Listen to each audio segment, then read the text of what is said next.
And welcome, Boker Tov, and we'll get started. Baruch atah Adonai Eloheinu melech haolam asher kitshanu b'mitzvotav v'tzivanu la'asok b'divrei Torah. Amen. So we're on to obviously a new Sedra. It's already Monday, but at any rate, the Parsha is Re'eh, and we just zoomed through these passages in Deuteronomy. And I like to tell the congregation, it's a sort of bittersweet time for me as we sort of close up the Torah. But let's get started here. And essentially, one of the principles of Deuteronomy is that Moses presents the Jewish people with a choice. And you'll see, and he says this in different ways, but here he says it very, very clearly.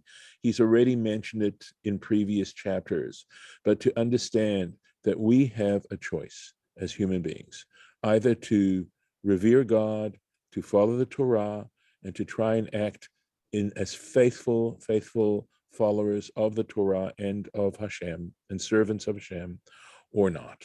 And the consequences from either choice are pretty much inevitable. And so here we go. So he says, Re'eh, see, Anochi noten lifnechem hayom. Anochi, I, noten, place, lifnechem, before you today, hayom. Bracha uklala, a blessing or a curse. It's one or the other. That's the choice. There's no middle ground here. It's either one or the other.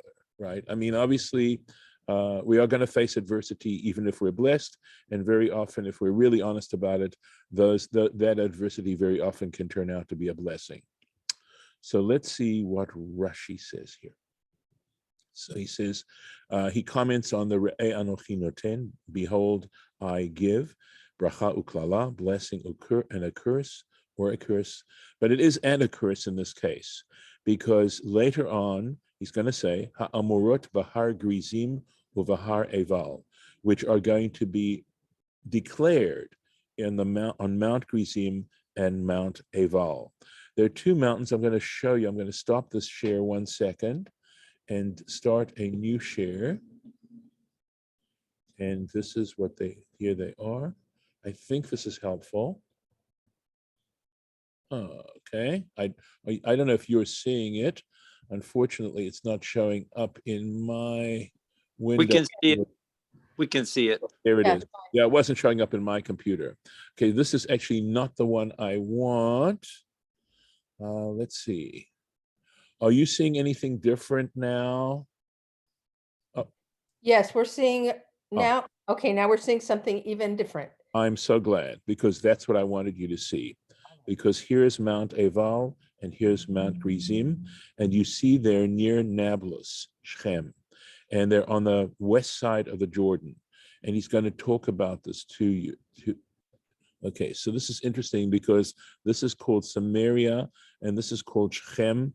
And frankly, I thought they were one and the same. So, boy, live and learn, right? At any rate, these two mountains are where the blessings are going to be given, I believe, on Mount Eval, and the curse on Mount Grizim. And these two mountains, which are so close to each other, are extremely different. I don't know that I have an actual picture of them. I can try and see if I can find it. Let me do a quick search. I think it's worth doing. Hold on a second. Okay, I'm gonna do this. Gonna check, since you're seeing at, okay, Mount, oops, Mount Eval.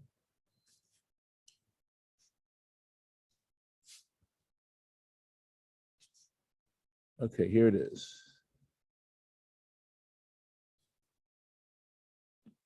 Let's see if we have a picture of it. I guess this is the best we can do here. This is a picture of it. I guess there's some more pictures of it. I wonder if that's Shechem here, unless this is not in Israel. Oh, that's the view. It was the view from the mountain to Tel Aviv. or to Tel Aviv or something.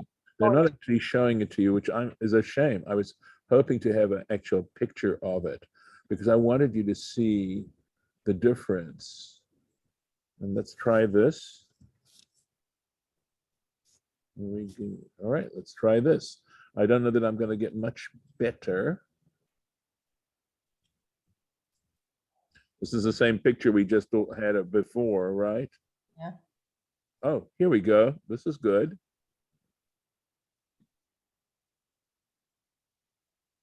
So Mount Eval and Mount Gerizim. So these are the two mountains. Here's a good one. Let me see if I can pop that up, although you can't really see a great difference.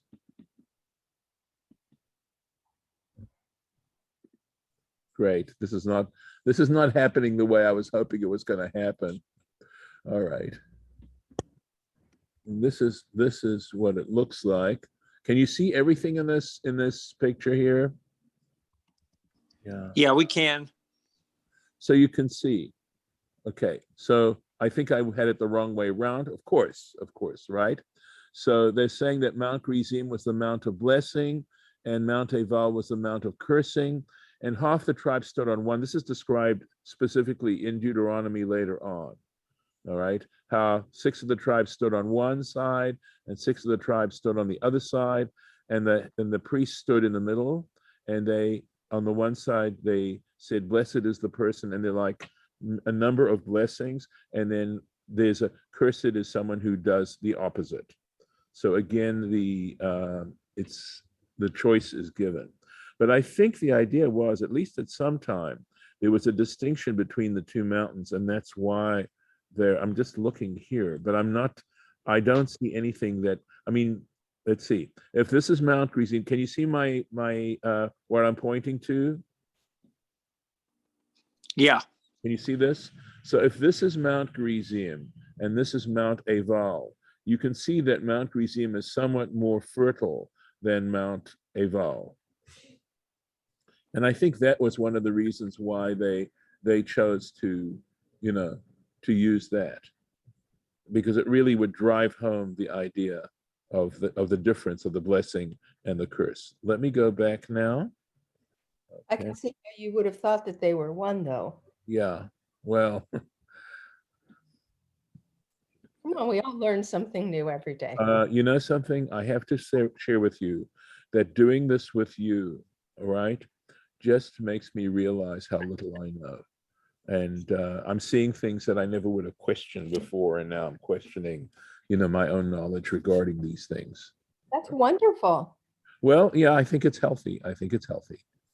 So Rashi tells us this, even though here in Deuteronomy itself, we aren't told. But when he says, I am placing before you, that's the question. What do you mean placing before you?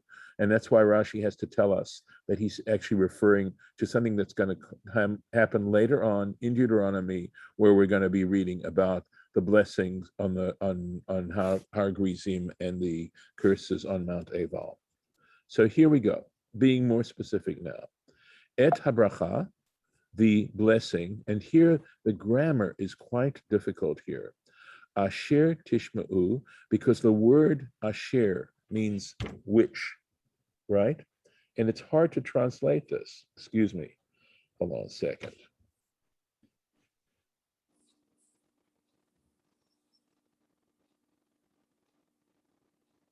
And try again. So the blessing, and then asher tishma'u. So tishma'u means you will hearken, right? You will listen to el mitzvot Hashem Elokechem, to the commandments of Hashem your God. And we'll see how this is worked out. So it sounds like it should mean, right, the blessing if, right, if, but asher is not if, asher is im. I mean, if is im. Asher is a relative pronoun, like that or which, right? So I played around with it and sort of came up with the blessing so that you hearken to the Lord your God. Let me finish the sentence and then look at the difference. Asher anochi mitzaveh etchem hayom, which I command you today. And going on to one more sentence, v'haklala, and the curse, Im lo tishma'u, if you do not listen, el mitzvot Hashem Elokechem, to the commandments of the Lord your God. V'sartem min haderech, and you turn away from the way, min haderech, the path, asher anochi mitzaveh etchem hayom, which I command you this day. Lalechet acharei Elohim acherim, to go after other gods, asher lo yidatem, which you never experienced. Okay, so let me just play around. There's a lot being said here. So I'm sorry, but forgive me, I'm stumbling over myself. Let's take a look at the Rashi, and then we'll try and pack this all together. Et habracha, the blessing.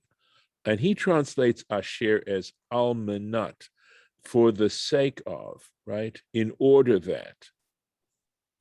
So that's a clarification, asher tishma'u. So I would understand the word almanat to mean, in order that, okay, asher tishma'u, that you hearken, which is very interesting. So it's not, the blessing isn't coming after you observe the commandments. The blessing is preceding the commandments, and it's as if it's being said, and that's why I think he uses the word asher here, that it's as if it's being said, God is going to bless you, and God is blessing you in the hopes that that is going to awaken in your hearts a sense of appreciation, that it's not that God expects you to accept the commandments first and then he'll bless you, but rather that you recognize the blessings that you have and consequently fulfill the commandments. And I think that's so deep, right? And I know I've said it many times, and it's almost a cliche for me, but you know, it's not a cliche. It all starts with appreciation. That if you can get up in the morning and the first thing you think of is how grateful you are to wake up, if you can compartmentalize every element of your life and see a reason to be thankful, that is a huge, huge, and I would even go to say foundational spiritual practice. And I think it turns your life around. It is so easy for us to see life with a jaundiced eye.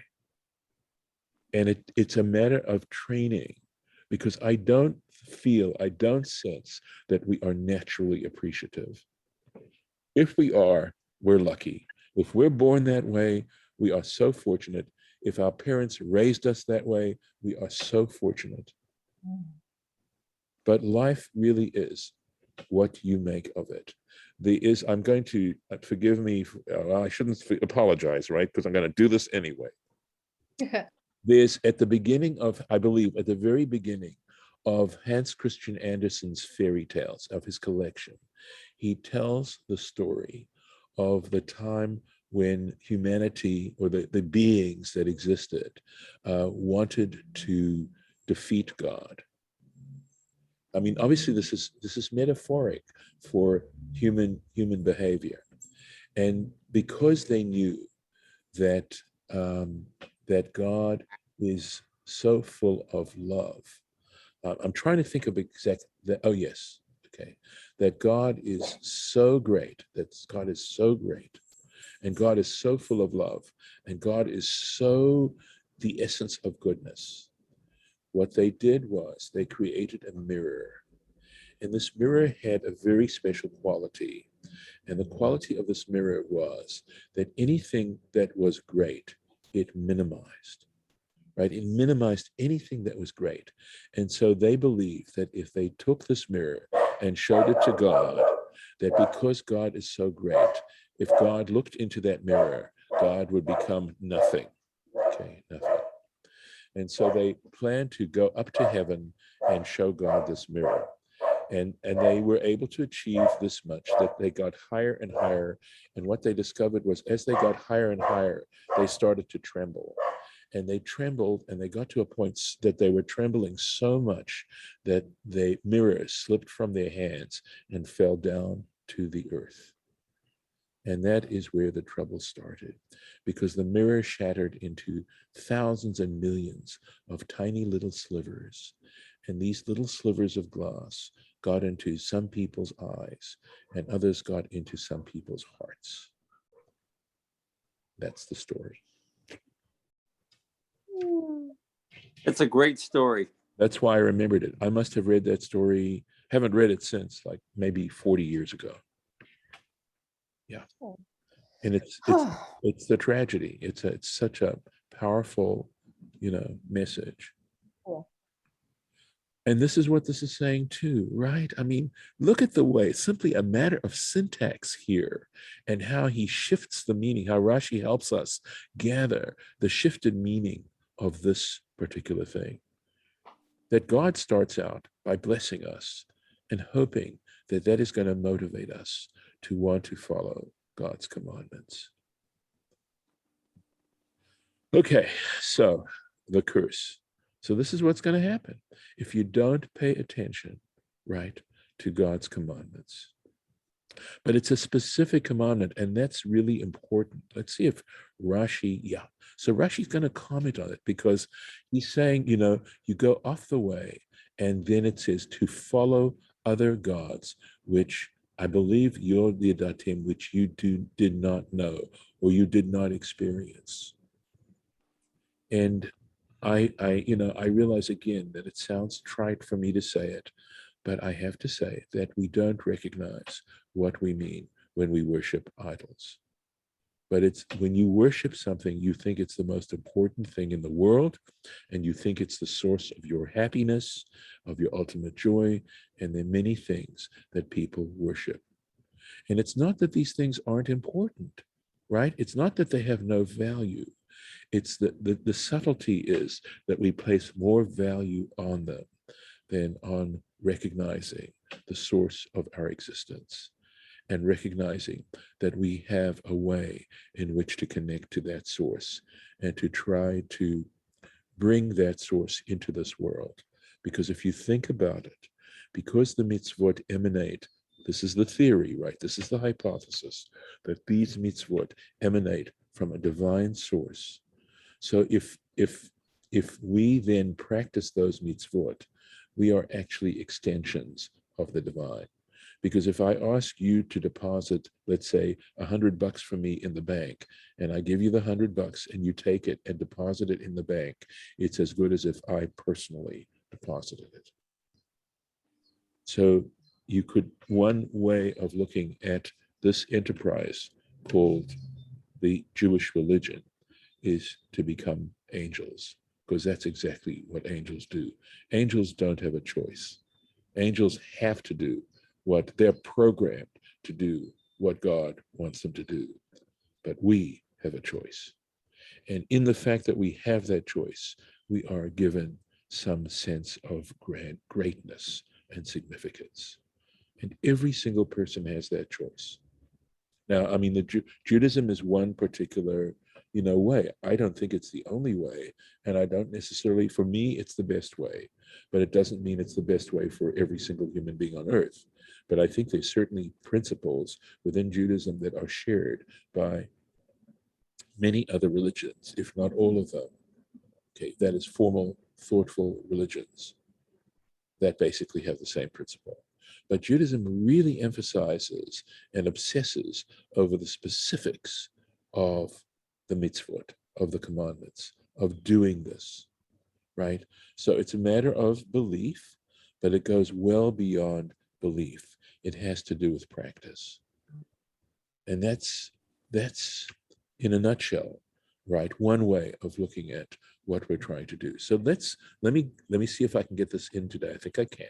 Right, so min haderech asher, from the way, the path, which I command you today to follow, right? To follow, in this case, it was to go and follow idols. Halamadata, and from this you can infer, shekol haoved avodat kochavim, that anyone who serves idols, right?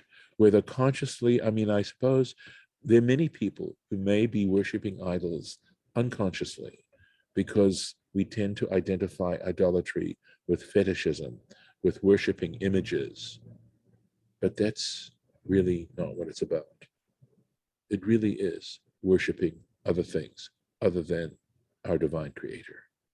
So, but he says, if they serve other, idols, or avodat kochavim means the worship of stars.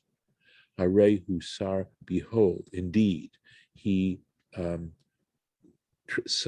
he turns away mikol haderech, from everything else, from the entire path shenitztavu Yisrael, that the Jewish people were commanded. Mikan Amru, and from this they said, and this is in the Sifrei, that's the Midrashic halachic Midrash on Numbers and Deuteronomy. Kol hamodeh ba'avodat kochavim, anyone who acknowledges idolatry, kekofer b'chol Torah kula. It's as if, even if they practice other parts of the Torah, it is as if they are rejecting the entire Torah, everything about it. Now, there's a positive inference here, right? Which is if at least you recognize the fact that we are not the source of morality, that human beings are not the ultimate touchstone of what's right and wrong. If you're willing to accept that there is something transcendent, that there is a presence of which we derive our existence from, and then work from that point on, I think you could say that it's as if you've at least potentially observed the entire Torah. Because I don't believe that it is a matter of racking up points because one person did 15 mitzvahs and another person did 37 mitzvahs. I don't think it works like that. I think it has to do, at least I hope it's the truth, because clearly I am hardly an example of performing all 613 mitzvahs. But I think that the difference is this, that I give them a voice and that I try to allow them to influence my choices and my behaviors and to try and put them into practice as much as I can. At least that's my best side. And I recognize in my own heart and my own mind times when I have not acted where I could have. And that's the issue. Because a lot depends on to what degree and how many mitzvahs you actually practice has a lot to do with your personal life circumstances and where you live, and to what degree you strive to do this. And I think, we need to understand that it's not a simple linear thing, but that it does have to do with a certain consciousness and a certain way in which one tries to live one's life in relationship to something that's universal and transcendent. And I am going to stop talking now and give you a chance. I'm going to stop the share. And if you'd like to just please respond, I would appreciate it before I stop the recording. So I think that the one thing that struck me through this, in the first part of the discussion today, when you were talking about having the blessings before, basically as opposed to after, what that struck me also was the idea of trust, right? We're being entrusted, so we get a blessing before we do perform the commandments, as opposed to, being blessed afterwards, right? So it's basically providing a level of trust that people will actually do that. And it's trust that God places in us, right? So that— 1 second, David, I got to interrupt you. Judith, your camera is on. I just want you to know that I don't know if you can hear me, but your camera is on. Thank you. Yeah, I didn't know if you knew that. And by the way, you have a beautiful home. Sorry, David, but I had to let her know that. Sure. Keep going. You're about the trust. Yeah. Yeah. So I was just saying that it just indicates that, we have a tremendous amount of trust placed in us. I think that's what that passage also means, Yes. because we're blessed before performing the commandments as opposed to afterwards, right? And it's something that we need to carry as an honor, as opposed to, yeah. So that's how I interpreted that. So, and the other thing I wanted to mention was, I was going to ask was, when you look at idolatry, does idolatry also extend to things like materialism? Do you want to say that? Yes, I'm saying that. I'm saying. Yeah, that's what I thought you were saying. Yes, So yeah, we're not talking about this in the strict sense. We're talking about it in the general sense or the broad sense of worshiping something other than God, whether that's materialism or whatever it is that that takes you away from worshiping God. So okay. Right. Yeah, it's the issue of the importance you place on it. Yes. And the issue isn't that it is important or not important. I'm not saying it's not important. It's the ultimate level. That's the part Yes. that is the problem, okay? Is when people put ultimate faith, ultimate trust, ultimate loyalty to something other than the divine source of all life. That's the problem. So, and the trouble is, of course, that when you pick any specific thing, because it could be in the arts, it could be in music, those are all wonderful and important things. But when you make them the ultimate, most important thing in your life, to neglecting the other things, this path that I'm describing, then you turn it into an idolatry. So you can turn almost anything into an idolatry. Yep. And okay. the issue is understanding what it means to worship, because most people think of worship sort of as prostrating and, and sort of incantation and that kind of stuff, or prayer. That's not what it's about. It has to do with where you put your ultimate value. What is the most important thing in your life? Look, and of course, family, we need to make family very, very important in our lives, but it is not the ultimate thing. Okay, the Torah is clear about that. But honoring your family is very, very important. It is, but it's not more important than worshiping God, than putting your ultimate trust in God. And that's a toughie. That's a very hard one to chew. By the way, in the repetition, I think there's a statement, it may be coming up in Deuteronomy. No, it's in Leviticus, in chapter 19 of Leviticus, where it says a man should fear his mother and his father and observe my Sabbaths. What does the one have to do with the other? First of all, the reason why it says fear mother before it says fear father is because it's showing you, this is the point that I make about the subtext being doing what doesn't come naturally. And since it's more natural to fear you, natural, of course there are exceptions, to fear your father, that's why it puts mother first. But what has that got to do with observing my Sabbaths? Because it's saying that if your mother and father tell you to desecrate the Shabbat, what do you do? And that is very challenging. But if your mother and father tell you to desecrate the Shabbat, you still keep the Shabbat, despite the fact that you're to fear them. It's a lot to think about, right? I mean, a lot to think about. And, I'll tell you the truth. What is going through my head now is the degree to which, I'm thinking of a specific case where I think a parent, it's not a local case, it's not anybody we personally know, but where a parent absolutely ruined their child by the values they taught that child. He's someone you all know. Well, stop. Exactly. I didn't want to get into politics, but that's what happened. That's what happened there. Terrible.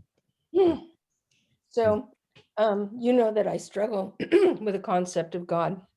Yes. And maybe it's just the word God, because the feeling of appreciation, I thought touched me very deeply. And then, going by the rules of the order of how things need to be in order to flourish, putting that above, putting, this source of all, and that into our consciousness, and waking up with that appreciation, and that waking up, that consciousness that happens when you do that. And then you are stewards of the land. You do take care of your neighbor. Your family is important to you. I think that there's this very basic human thing that's happening. And it's coming up against so much resistance because of the naming of God. Yeah, People have all their own judgments. And I really do see so many people waking up I see a broad spectrum of peoples and how they're struggling with God and how they're going away from this organized religion concept of being told what God is into being available to the natural order of things so they can be stewards of the earth and do tikkun olam. And even if they have to, die with their last breath doing it, at least they're doing it. And I see that everywhere right now. So I think a lot of this is also where your perspective is, how you see things. How small is your world, or how big is your world? right. And to what degree you trust tradition. I'm not certain what that term, forgive me, Lisa, organized religion really means, okay? Because I'm part of organized religion, if I suppose, if you want to call it that, but it's a framework. All I see is that, I'd be nowhere if I didn't, if they had not printed the Torah, if the Jewish Publication Society had never printed and was organized to print a Bible in English that I could read.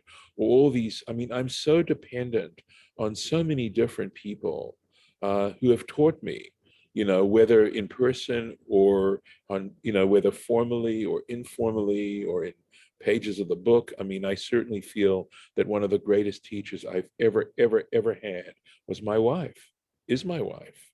Yeah.